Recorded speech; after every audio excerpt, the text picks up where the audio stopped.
Good evening. For those of you unfamiliar with my work, every year I read through every issue of every English language nutrition journal in the world so you don't have to.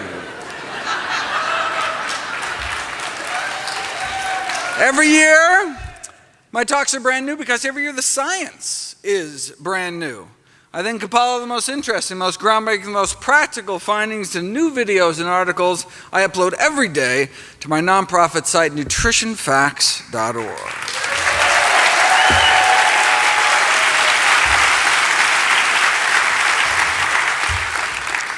Everything on the website is free. There's no ads, no corporate sponsorship, strictly non-commercial, not selling anything. Just put it up as a public service, as a labor of love. New videos and articles every day on the latest in evidence-based nutrition.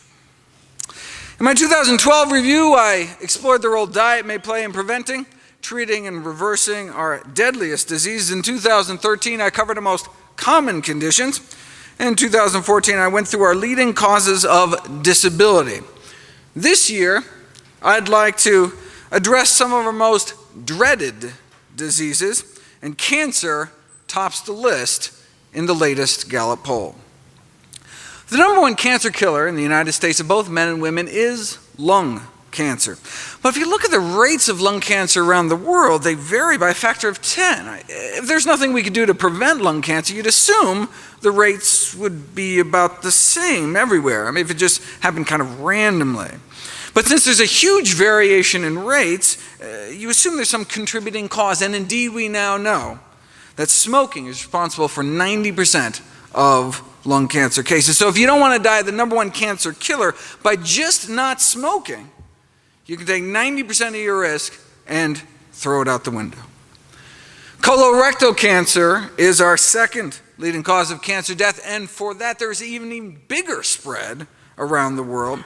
So it appears colon cancer doesn't just happen, something makes it happen. Well, if our lungs can get filled with carcinogens from smoke, maybe our colons are getting filled with carcinogens from food. Why do African Americans get more colon cancer than Native Africans? Why that population? Because colon cancer is extremely rare in Native African populations, like more than 50 times lower rates than Americans, white or black. And we used to think it was all the fiber that they were eating. However, the modern African diet is highly processed, low in fiber, yet there's been no dramatic increase in colon cancer rates. And we're not just talking low fiber intake, we're talking United States of America low fiber intake, down to around half the recommended daily allowance. Yet colon disease remains rare in Africa, still 50 times less colon cancer. Maybe it's because they're thinner and exercise more.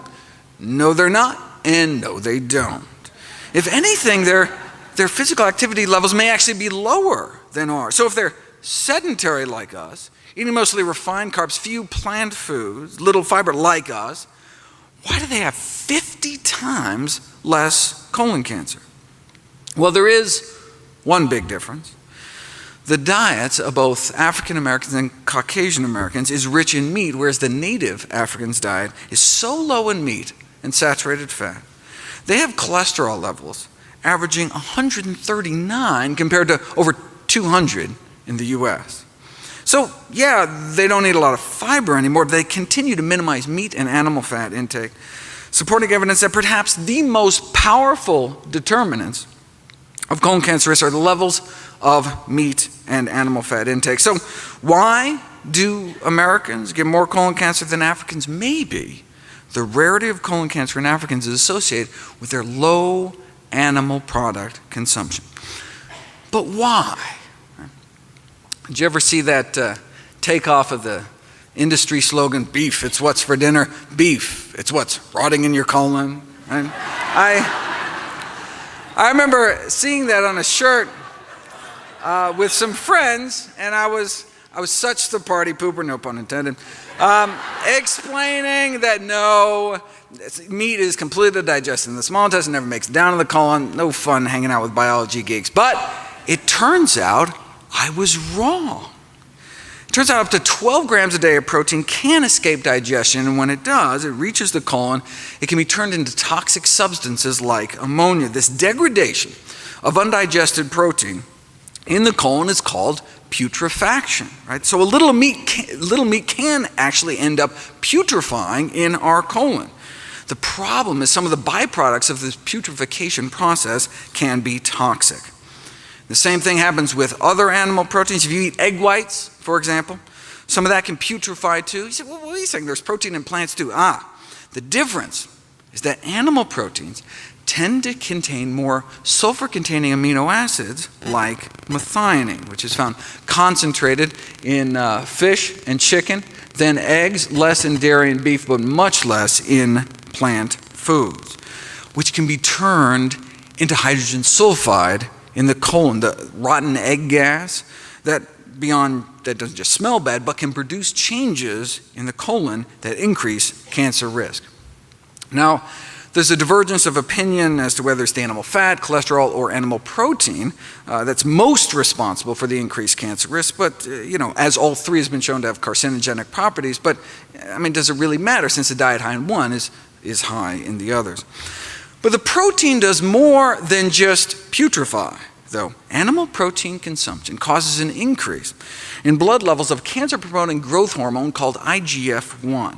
But remove meat, egg white, and dairy proteins from our diet, and our bloodstream can suppress cancer cell growth about 8 times better. An effect so powerful that Dr. Ornish and colleagues appeared able to reverse the progression of prostate cancer without chemo, without surgery, without radiation, just a plant-based diet and other healthy lifestyle changes. The link between animal protein and IGF-1 may help explain why those eating low-carb diets tend to die sooner. But not just any low-carb diet, specifically those based on animal sources, whereas actually vegetable-based low-carb diets were associated with a lower risk of death. Right? But meat-based low-carb diets are high in animal fat as well. So how do we know it wasn't the saturated fat and cholesterol that was killing people off? It had nothing to do with the animal protein. What we need is a study that, follows a few thousand people and their protein intakes out for 20 years or so, and just see what happens. Who gets cancer, who doesn't, who lives longer. But there'd never been a study like that until now. 6,000 men and women over age 50 across the U.S. followed for 18 years, and those under age 65 with high protein intakes had 75% increase overall mortality, 4-fold increase in dying from cancer. But not all protein, specifically animal protein, right? Which makes sense given the higher IGF-1 levels in those eating excess protein. Eating animal protein increases IGF-1 levels, which increases cancer risk. The sponsoring university sent out a press release with a memorable opening line. That chicken wing you're eating could be as deadly as a cigarette.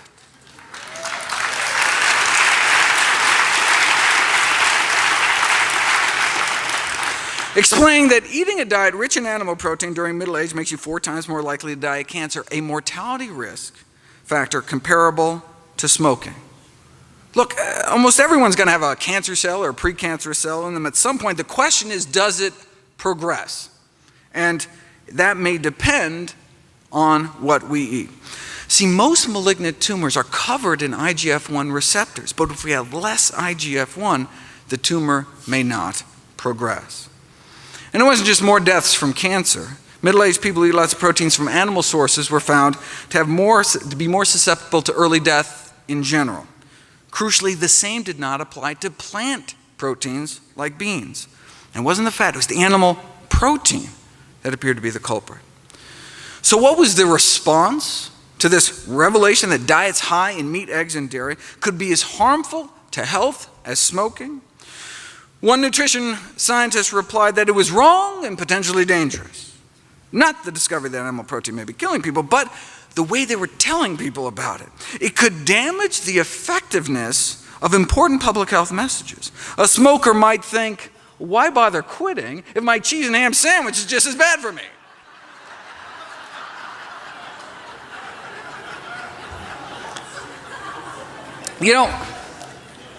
That reminds me of a famous Philip Morris cigarette ad that tried to downplay the risks by saying that you think secondhand smoke is bad, increasing the risk of lung cancer 19%, drinking 1 to 2 glasses of milk every day may be 3 times as bad, 62% increase lung cancer risk, or doubling the risk frequently cooking with oil, or tripling your risk of heart disease eating non-vegetarian, or multiplying your risk 6-fold eating lots of meat and dairy. So they conclude, let's keep some perspective.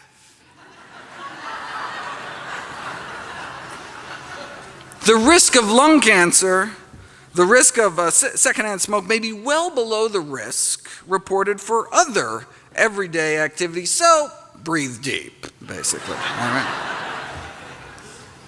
And that's like saying, oh, don't worry about getting stabbed, because getting shot is much worse. How about neither? 2 risks don't make a right.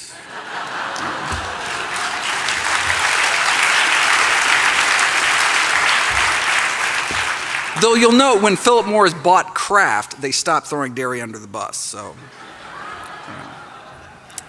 the heme in the ham may also play a role. Heme iron is the form of iron found in blood and muscle and may promote cancer by catalyzing the formation of carcinogenic compounds. Cancer has been described as a ferrotoxic disease, a disease in part of iron toxicity. Iron is a double-edged sword. Iron deficiency causes anemia, but excessive iron may increase cancer risk by acting as a pro-oxidant, generating free radicals that may play a role in a number of dreaded diseases like stroke. But look, only the heme iron, the blood and muscle iron, right? Not the non-heme iron that predominates in plants. Same with heart disease, only the heme iron. Same with diabetes, only the heme iron. And same with cancer. In fact, you can actually tell how much meat someone is eating by looking at their tumors. To characterize the mechanisms underlying meat-related lung cancer development, they asked lung cancer patients how much meat they were eating and examined the gene expression patterns in their tumors and identified a signature pattern of heme-related gene expression. Though they just looked at lung cancer, they expect these meat-related gene expressions changes to occur in other cancers as well. The safest form of iron, then, is non-heme iron, found naturally in abundance in whole grains, beans, split peas, chickpeas, and lentils, dried fruit, nuts, and seeds. How much money can be made on beans, though? So the food industry came up with blood-based crisp bread made out of rye and cattle and pig blood. One of the most concentrated sources of heme iron, about 2/3 more than chicken blood, though. If blood-based crackers don't sound appetizing, they do have cow blood cookies or blood-filled biscuits. The filling does end up dark-colored, chocolate-flavored paste with a very pleasant taste. Dark color because spray-dried pig's blood can have a darkening effect on a food product's color, but the worry is not the color or the taste, it's the heme iron, which because of the potential cancer risk is not considered safe to add to foods for the general population. This reminds me of nitrosamines, a class of potent carcinogens found in cigarette smoke. They are considered so toxic that carcinogens of this strength in any other consumer product destined for human consumption would be banned immediately. And if that were the case, they would have to ban meat. One hot dog has many nitrosamines and nitrosamines as 5 cigarettes. And these carcinogens are also found in fresh, unprocessed meat as well, beef, chicken, pork. But practice meatless Mondays and you can wake up Tuesday morning with nearly all these carcinogens washed out of your system. So toxic, nitrosamines should be banned immediately, but are still allowed for sale in cigarettes and meat because the carcinogens are found there naturally, right? It'd be illegal to add them, but hey, if they're found there, right? Just like the heme iron, not safe enough to expose the general population to, but allowed for sale at the deli counter. The irony is that the iron and the protein are what the industry boasts about, right? Those are supposed to be the redeeming qualities of meat, right? Protein and iron. But sourced from animal foods may do more harm than good. And that's not to mention all the other stuff, like the saturated fat and industrial pollutants and hormones that may play a role in our third leading cancer killer, breast cancer. Steroid hormones are unavoidable in food of animal origin, but cow milk may be of particular concern. The hormones naturally found in even organic cow's milk may have played a role in the studies that found that a relationship between milk and dairy products with human illnesses, not just like teenagers' acne, but prostate, breast, ovarian, and uterine cancers, many chronic diseases plaguing the Western world, as well as male reproductive disorders, from an increased risk of early puberty all the way to endometrial cancer in older women. But hormonal levels in food could be particularly dangerous in the case of vulnerable populations such as young children and pregnant women, in which even a small hormonal intake could mean a large change in metabolism. Look, dairy milk evolved to put a few 100 pounds onto a calf, right? But the consequences of a lifetime of human exposure to growth hormones in milk has not been well studied. Look, we know milk consumption increases IGF-1, which is linked to cancer, and we're milking cows while they're pregnant, leading to particularly high levels of hormones. Although dairy products are an important source of hormones, other products of animal origin must be considered as well. This could explain why women can cut their breast cancer risk more than half by not just being normal weight and limiting alcohol, but also eating mostly foods of plant origin. Now, to help differentiate the effects of diet from other behaviors like smoking, drinking on overall cancer incidence, Adventists were compared to Baptists. Now, both discourage alcohol and tobacco, but Adventists go further, encouraging reduction of meat. In general, the Adventists had less cancer than the Baptists, and within Adventist populations, the vegetarians did even better, and those eating the most plant-based did the best. All edible tissues of animal origin contain estrogen. This may explain why women avoiding all animal products have a twinning rate, which is 1/5 that of vegetarians and omnivores. It appears vegan women have 5 times fewer twins, presumed to be because they're not exposed to all these hormones in the diet.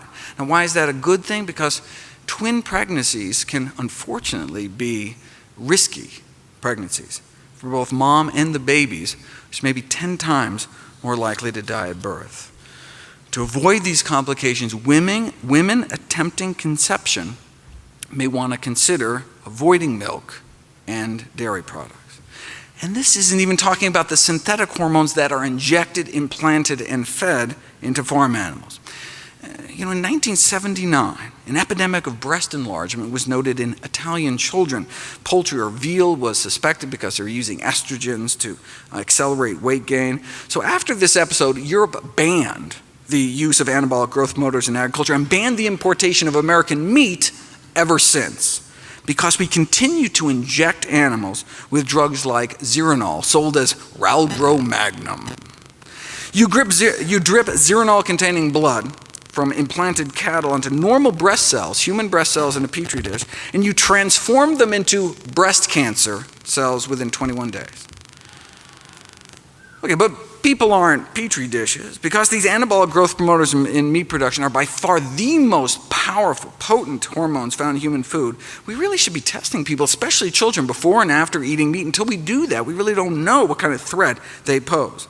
Though the fact that Zeranol is as potent as DES should concern us. DES is another synthetic estrogen marketed to pregnant women, all pregnant women, until 1971, when it was shown to cause cancer of the vagina in their daughters. But it was also used in meat. In the absence of effective federal regulation, the meat industry uses hundreds of animal feed additives with little or no concern about the cancer-causing and other toxic effects. Illustratively, after decades of misleading assurances about the safety of DES in the meat supply, we finally banned it some 40 years after it was already shown to cause cancer. The meat industry then promptly switched to other potentially carcinogenic additives such as this Ralgro Magnum. When girls started dying of vaginal cancer, DES-treated meat was subsequently banned in Europe. However, misleading insurances, including the deliberate suppression of residue data, managed to delay a U.S. ban on DES in the meat supply for another 8 years. Where are we today? Virtually the entire U.S. population consumes without any warning, label, or information unknown, unpredictable amounts of hormone residues in meat products over a lifetime. If all hormonal and carcinogenic feed additives aren't banned immediately, the least we could do is label them. Label the hormone residue levels in all meat products, including dairy and eggs. Speaking of eggs, the next on the dreaded list of diseases is heart disease. Eggs are the #1 source of choline, which can be converted by gut bacteria into a toxin that increases the risk of stroke, heart attack, and death. Eggs are also the #1 source of cholesterol. Why does it matter if we have lots of cholesterol circulating throughout our bloodstream? Cholesterol doesn't just infiltrate our arteries and help that form those inflamed pockets of pus within our arterial walls, but may play an active role in the final fatal plaque rupture. Cholesterol crystals may actually pop our plaque. If you look at ruptured plaques from autopsies, they're filled with cholesterol crystals protruding from the plaque. Cholesterol in the plaque may get so supersaturated that it reaches a point like it crystallizes like rock candy. And the growing crystals may then burst the plaque open. Here's a cholesterol crystal shooting out the top of a test tube. When you look at the tips of the crystals under a microscope, they are sharp, jagged needles. They placed a thin membrane over the top of the test tube to see if the needles would poke through. And indeed, the sharp tips of the cholesterol needles cut through the membrane. So they showed that as cholesterol crystallizes, the peak volume then increases rapidly, and then sharp tipped crystals can cut through and tear membranes, suggesting there's this crystallization of supersaturated cholesterol in atherosclerotic plaques that can induce those final ruptures. And indeed, that's what you see on autopsy. All patients who died of acute heart attacks had these perforating cholesterol crystals like this, sticking out of their plaques, but no crystals were found perforating the arteries of people with severe atherosclerosis that first died of other kind of non-cardiac causes. This can explain why dramatically lowering cholesterol levels with diet and drugs if necessary can reduce the risk of fatal heart attack by pulling cholesterol out of the artery wall, decreasing the risk of crystallizing these cholesterol needles that can then pop the plaques in our arteries. High cholesterol can also cause what's called fatty liver disease, our next global chronic disease epidemic. Fatty deposits in our liver can trigger inflammation and result in liver cancer, failure, and death.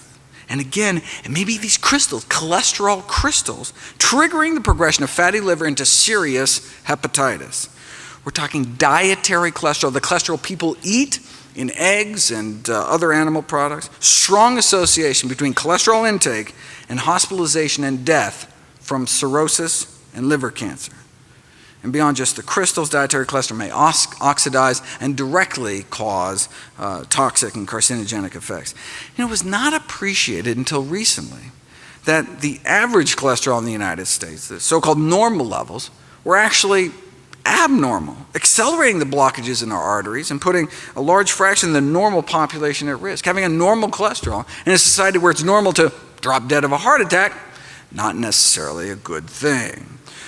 Normal cholesterol levels may be fatal cholesterol levels. In cholesterol lowering, moderation kills. Even if all Americans kept their total cholesterol below the recommended 200, millions would develop coronary artery disease. Strong evidence shows we need to keep our total cholesterol under at least 150 to stem the epidemic. What kind of evidence? Well, in many cultures, coronary disease is practically unheard of when total serum cholesterol under 150. Here in the US, famous Framingham heart study, few under 150 developed heart disease and none died from it. We cannot continue to have these public and private organizations at the forefront of health leadership recommending to the public a dietary plan that guarantees that millions will perish of the very disease that the guidelines are supposed to prevent. The reason given by health authorities to not tell people the truth, for not advocating what the science shows is best, was that it might frustrate the public. who may have difficulty getting their cholesterol levels that low. Right? But the public's greatest frustration might come from not being informed of the optimal diet for health.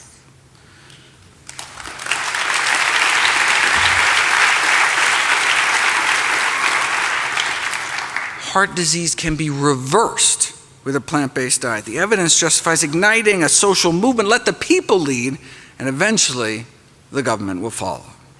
You know, some criticize plant-based diets for being extreme. You want extreme, though? Check out the consequences of our present diet. Having a breastbone sawed in half for bypass surgery, or having a stroke that renders one mute, or having a breast, colon, prostate, or rectum removed for cancer. Now that's extreme. Bean burrito, easy, right?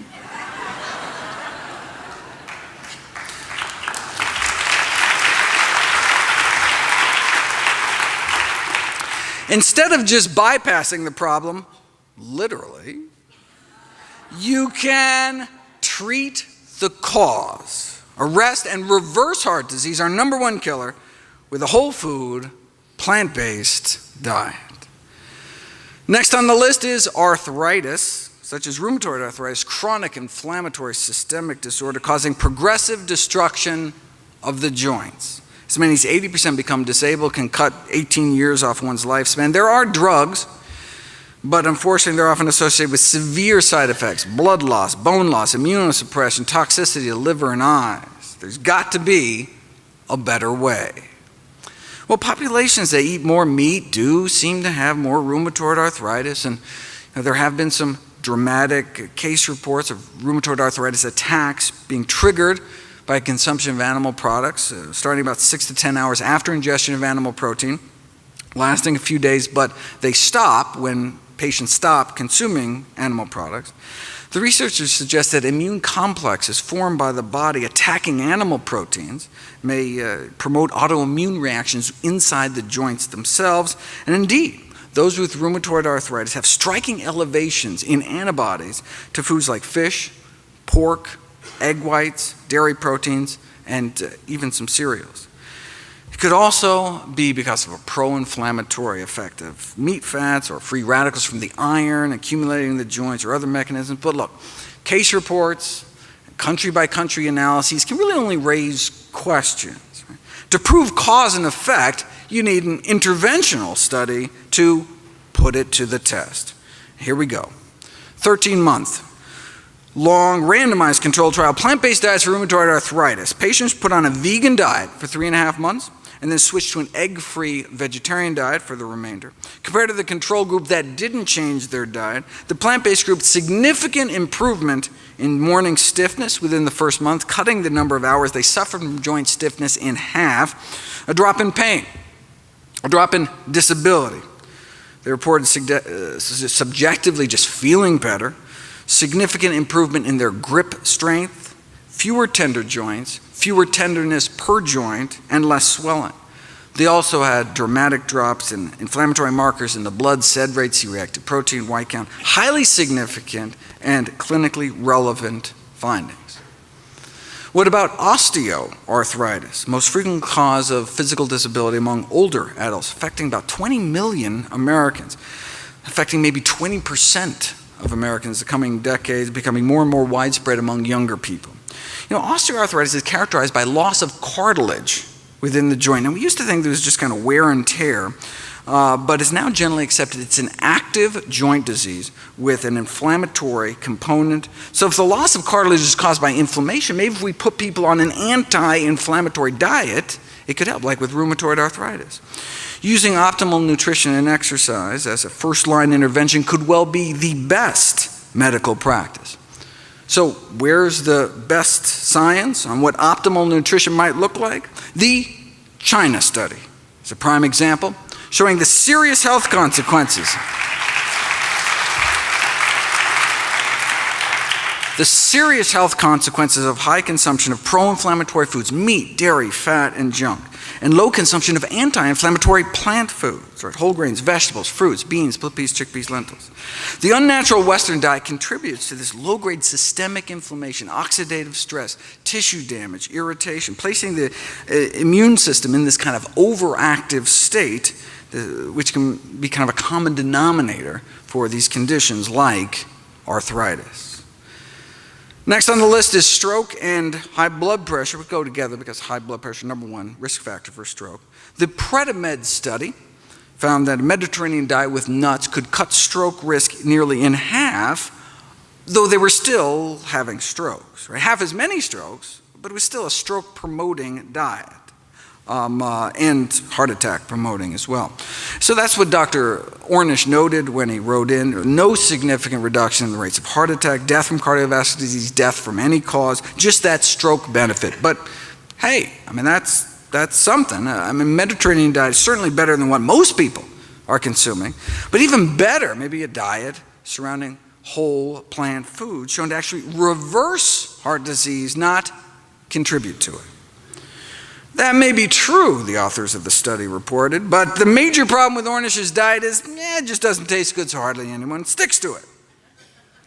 But it's not true. Ornish got extraordinary adherence in his studies, with no difference in any of the acceptability measures, same enjoyment compared to their regular diet.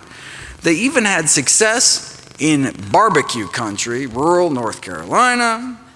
See, stricter diets may meet greater acceptance among patients than more modest diets because they may work better. Greater adherence means greater disease reversal. But you don't have to be facing certain death. Even those young and healthy, no health problems, had no problem sticking to a plant-based diet. In fact, it worked a little too well. This is a crossover study where they asked people to eat a plant-based diet for a few months and then go back to their original diet to note the contrast, right? But people felt so good eating healthy. Some of them refused to go back to their regular diet, which kind of, it actually messes up the study.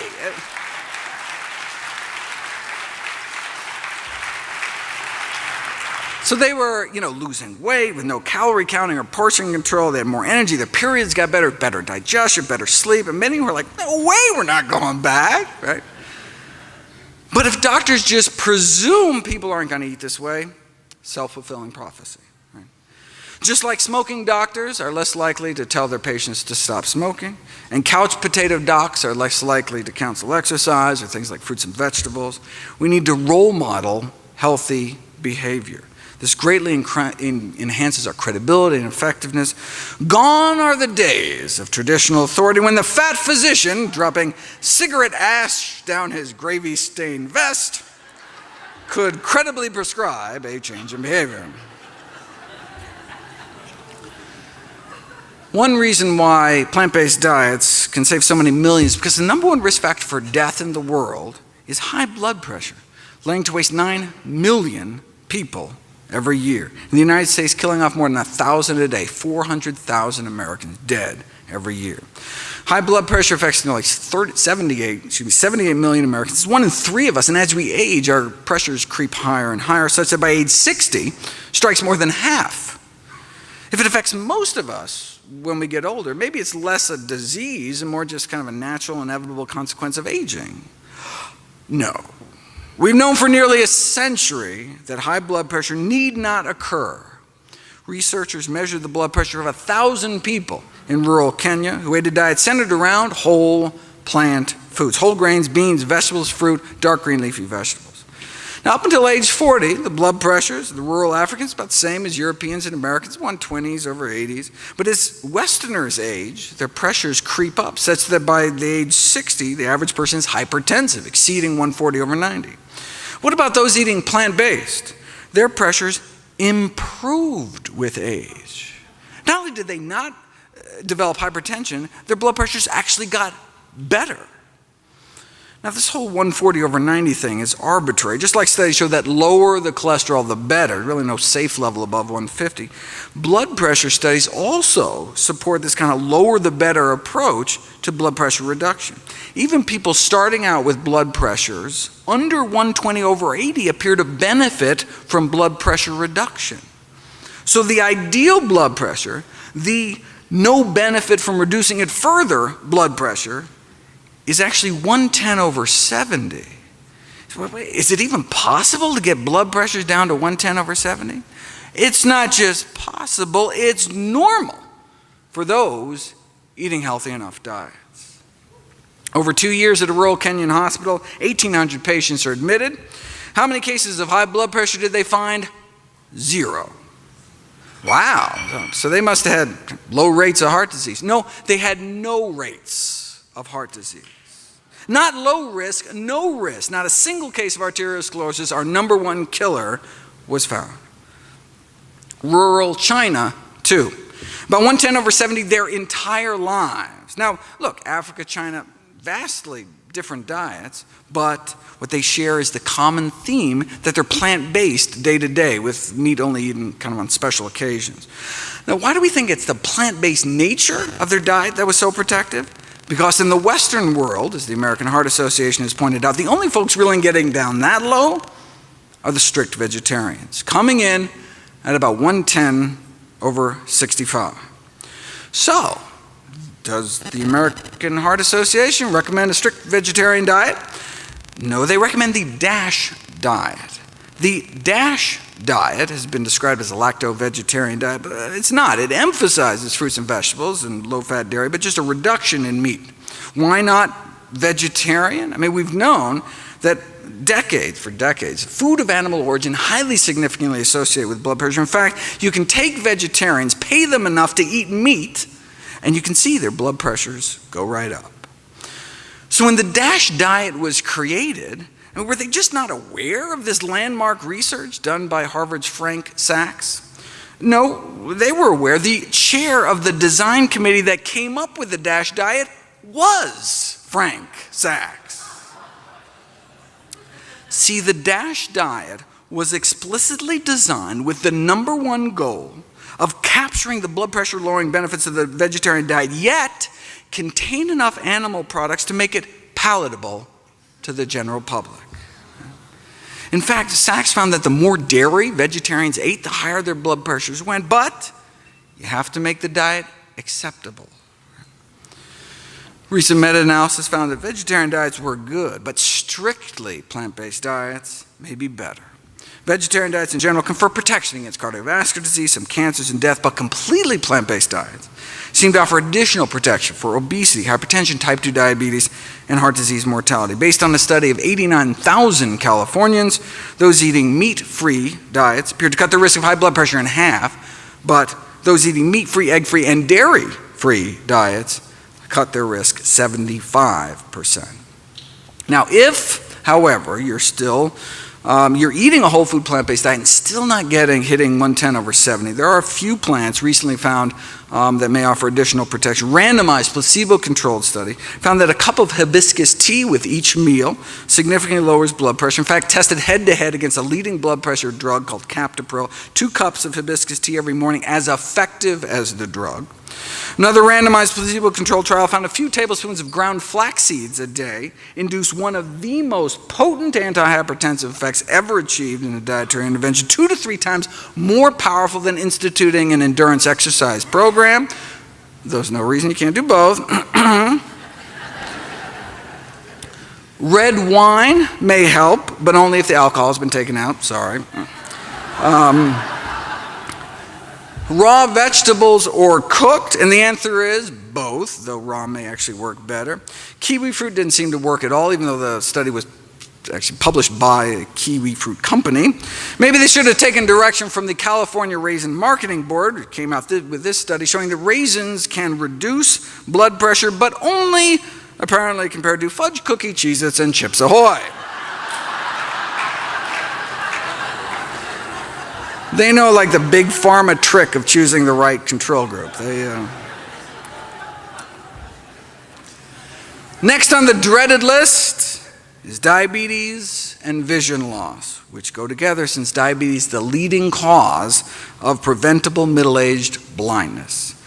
Even with intensive diabetes treatment, at least 3 injections of insulin a day or these implantable insulin pumps, the best we can offer is usually just a slowing down of the progression of your disease. We can slow down your blindness with modern medicine.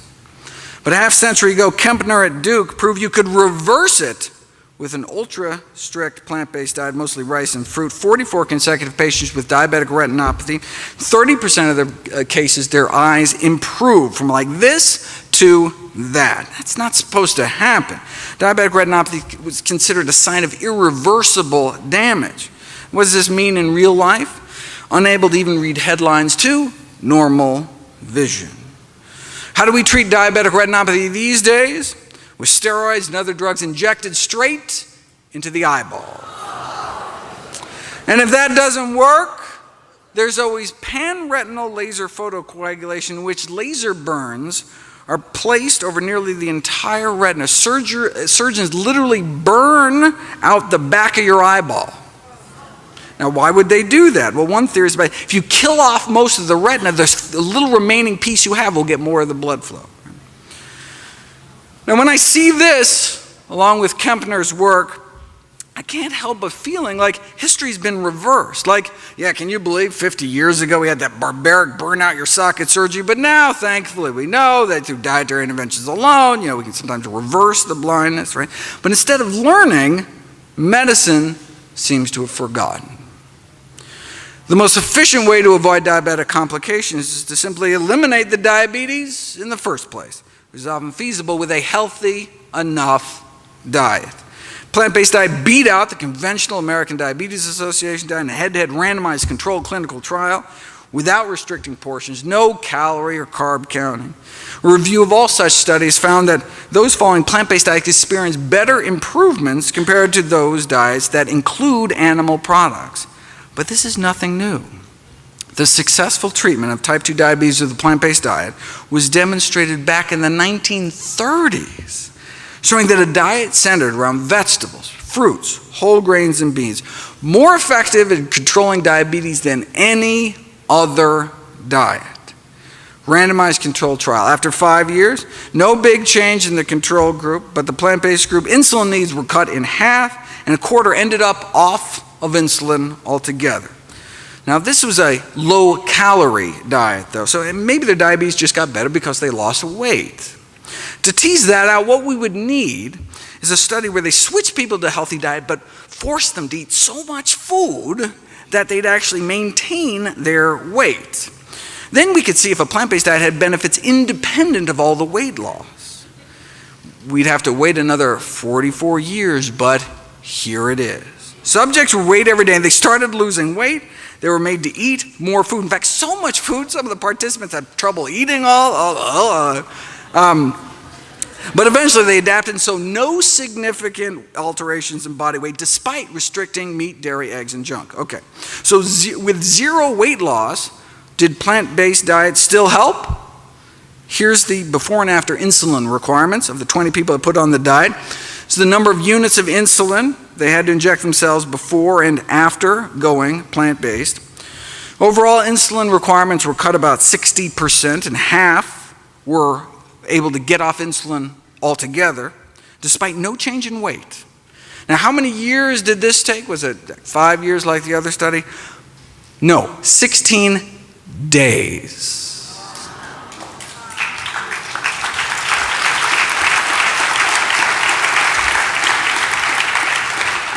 So we're talking diabetics who have had diabetes for as long as 20 years, injecting as much as 20 units of insulin a day, and then as few as 13 days later, they're off insulin altogether, thanks to less than 2 weeks of a plant-based diet. Diabetes for 20 years, then off all insulin in less than 2 weeks.